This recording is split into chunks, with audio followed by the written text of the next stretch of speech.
ishlab chiqarilgani Xitoymikan, Germaniyamikan? Inomarga xarid qilayotganda uni ishlab chiqarilgan yili va davlat haqidagi ma'lumot sizda shubha uyg'otsa, bu videoni oxirigacha ko'ring va saqlab qo'ying. Buning uchun sizga uni VIN raqami kerak bo'ladi. 1980-yildan boshlab xalqaro standart talabi bo'yicha 17 xonali VIN raqamlarini joriy qilish yo'lga qo'yilgan bo'lib, birinchi belgi uni ishlab chiqarilgan davlat haqida ma'lumot beradi.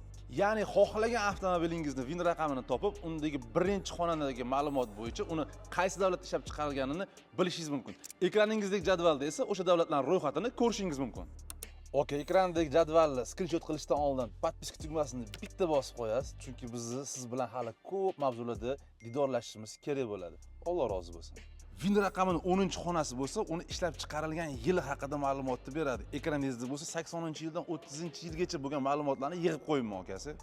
Endi bo'lsa hech kim bilan tortishishingizga hojat yo'q. O'sha odamga mana shu videoni jo'natib qo'yishingiz o'zi yetarli. Shuncha harakatimizga sizdan bitta like.